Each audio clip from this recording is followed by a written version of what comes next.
আসসালামু আলাইকুম বন্ধুরা, কেমন আছেন? আশা করি আপনারা প্রত্যেকেই খুব ভালো আছেন, ভালো থাকেন, সুস্থ থাকেন। এই দোয়া আল্লাহ তাআলার কাছে সবসময় আমি করে থাকি। তো চলে আসলাম সকাল সকাল আপনাদের কাছে নূতন একটি ব্লগ নিয়ে।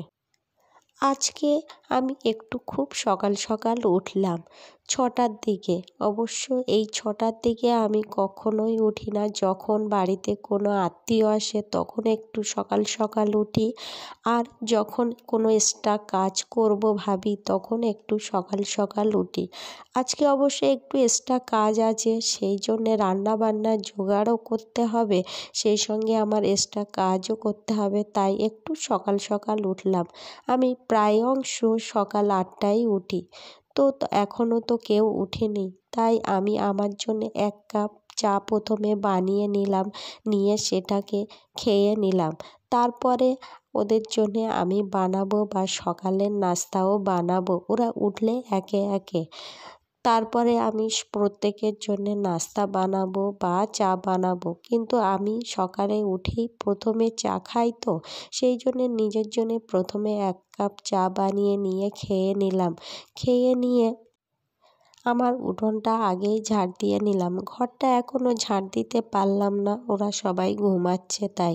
তারপর আপনাদের দাদাভাই উঠে গেল, উঠে গেলে আমি ঘরদোর ঝাড়পাট দিয়ে সকালের নাস্তা বানিয়ে ওদের প্রত্যেককে খাইয়ে সোজা ছাদে চলে আসলাম।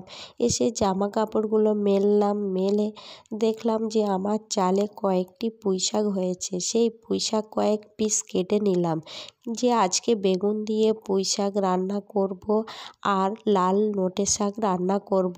মা এদিকে কোটা বাছা করতে বসে গেল, আর আমি মাকে হাতে হাতে সমস্ত কিছু জোগাড় করে দিচ্ছি।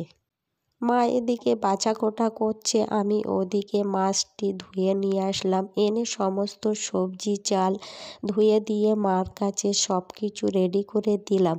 ওদিকে মা রান্না বান্না সব সারা হয়ে গেল। দুপুরে আমরা সবাই খেয়ে নিলাম, নিয়ে আমি রেস্ট নিলাম।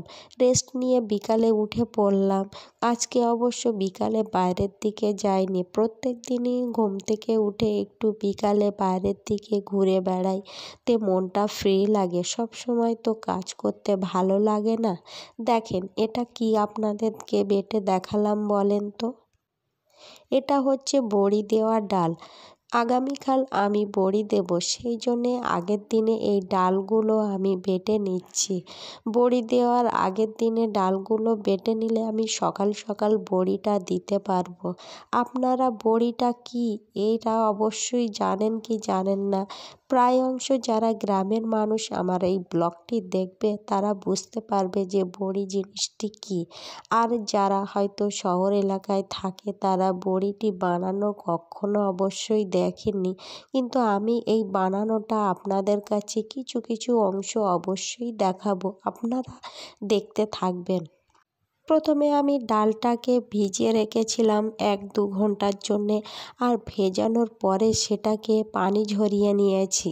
পানি ঝরিয়ে ওটা একটা মিক্সচার বাটিতে দিয়ে স্মুথভাবে বেটে নিলাম। কিন্তু এটা আগেকার দিনের মানুষেরা কিন্তু এইভাবে কি মিক্সচার বাটি কি ছিল?